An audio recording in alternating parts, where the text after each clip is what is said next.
शाहिद खान अफरीदी को Pakistan cricket team का अबूरी जो चीफ सिलेक्टर है वो नामजद किया गया है। नई इंतज़ामिया ने ये डिसीजन लिया है और न्यूजीलैंड के अगेंस्ट जो वाइट बॉल अभी सीरीज़ होगी वनडे की, उसमें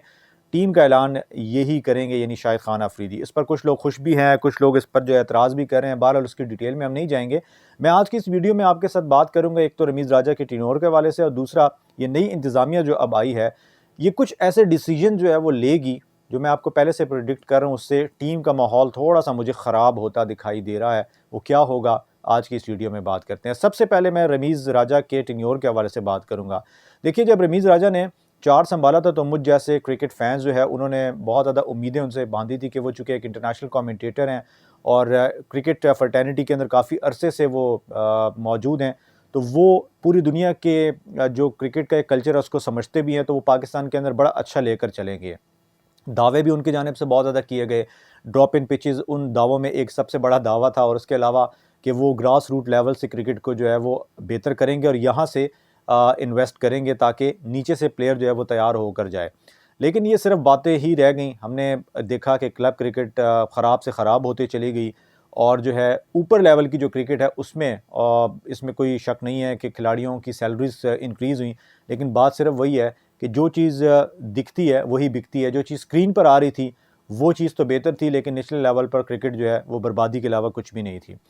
इसके अलावा जी उनके दो कुछ प्रिंसिपल स्टांस थे, जिसमें एक जो है उस पर मैं शदीद तनकीद करूँगा, और एक जो है उस पर आप कह सकते हैं कि शायद वो उस पर ठीक थे। जिसमें वो ठीक थे वो ये थी कि भाई वो तमाम इस तरह के प्लेयर्स के जिन्होंने किसी भी जो है वो प्लेटफॉर्म पर पाकिस्तान का नाम थोड़ा ख़राब किया है, उनके हवाले से उनका बड़ा क्लियर सा एक स्टांस था कि जी वो कभी भी पाकिस्तान की टीम में कम अज़ कम मेरे दौर के अंदर नहीं आएंगे, जिसमें मोहम्मद आमिर हो गए या इसके अलावा जो कुछ खिलाड़ी हैं, शर्जील हो गए या कुछ और इस तरह के, तो उन पर उनका बड़ा एक क्लियर स्टांस और उनके दौर में इनमें से कोई भी नहीं आ सका। दूसरा,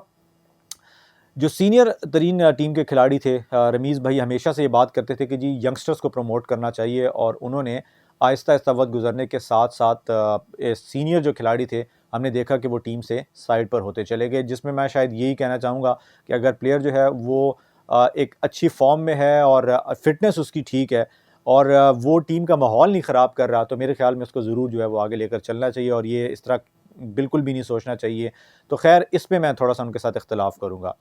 बहरहाल ये इंतज़ामिया जो नई आई है, इसके हवाले से अब दूसरी बात जो मैं आपके साथ करना चाह रहा हूँ, आप सब जानते हैं कि अब बाबर आज़म जो है उन्हें बड़ी खुली छूट जो है वो रमीज़ राजा ने दे रखी थी, जिसमें आप सब जानते हैं कि चीफ सिलेक्टर जो है उनके, और ज़ाहिर सी बात है बाबर आज़म इन्हीं की मर्ज़ी से पाकिस्तान की हर सीरीज़ से पहले जो टीम बनती थी वो उनकी मर्ज़ी से होती थी, और उसमें बहुत सारे ऐसे खिलाड़ी आ जाते थे जिस पर हमें ठीक ठाक जो है वो हम तनकीद भी करते थे और काफ़ी माइंड भी किया जाता था जो क्रिकेट के फ़ैन्स हैं पाकिस्तान के।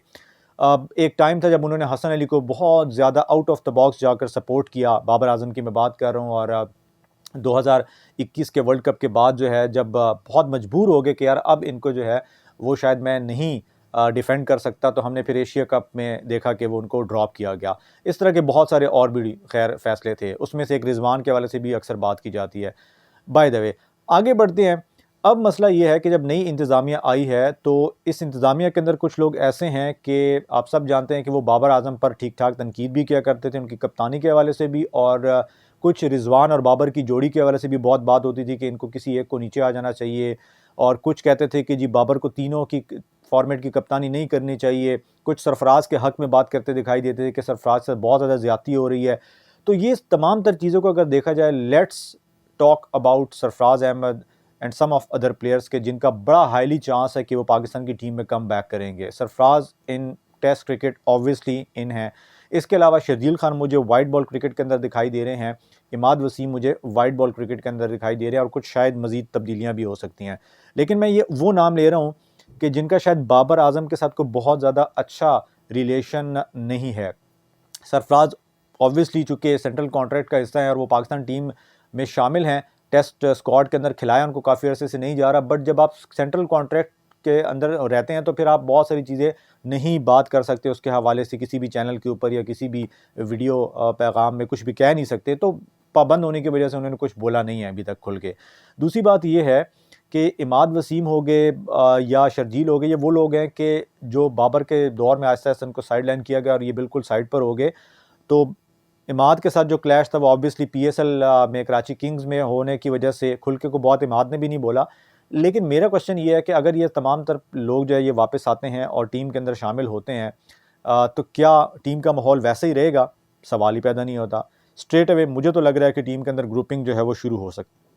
प्रिडिक्ट मैं कर रहा हूँ, ग्रुपिंग हो सकती है। और ऑब्वियसली बाबर का वो जो एक ज़ोर था, एक जो सारी चीज़ें उनके हाथ में थी रमीज़ भाई के दौर में, मतलब कि उनको फ्री हैंड दे रखा था, वो वाला सिलसिला अब नहीं होने वाला। अब जवाबदेह होंगे वो ऑब्वियसली, और चूँकि टीम जो है वो उनकी मर्ज़ी से उस तरह सेलेक्ट नहीं होगी, उसमें ज़्यादातर जो है वो चीफ़ सेलेक्टर ख़ुद ही टीम बना के देंगे और बाबर को वो खिलाना पड़ेगा अगर वो सस्टेन करते हैं तीनों फॉर्मेट की कप्तानी, देन इस तरह होगा। दूसरी जानिब मुझे बड़ा एक हाईली एक सिलसिला ये दिखाई दे रहा है कि जो बहुत सारा पहले आप कम्बिनेशन टीम का देखते थे, वो अब वो कम्बिनेशन आपको दिखाई नहीं देगा। स्ट्रेट अवे बाबर और रिजवान की जोड़ी यहाँ पे टूटेगी T20 क्रिकेट के अंदर, और रिजवान जाएंगे पीछे। टेस्ट क्रिकेट के अंदर मुझे सरफराज कम बैक करते हुए दिखाई दे रहे हैं आगे आने वाली सीरीज़ में, और रिजवान को मुझे लगता है कि वाइड बॉल तक सस्टेन किया जाएगा। टेस्ट में उनको जो है वो अब साइड पर किया जाएगा। इन तमाम तर सिनेरियोज़ के अंदर क्या टीम का माहौल बनेगा, कैसे इसको कॉप अप किया जाएगा मैनेजमेंट की जानिब से, क्योंकि बाबर आज़म अगर कप्तान अच्छे नहीं हैं तो प्लेयर वो ऐसे हैं कि जो आपके तीनों फॉर्मेट की क्रिकेट में फ़िट बैठते हैं, और अगर उनके साथ इस तरह की जो है वो एक सिलसिला शुरू होता है, तो ऐसे में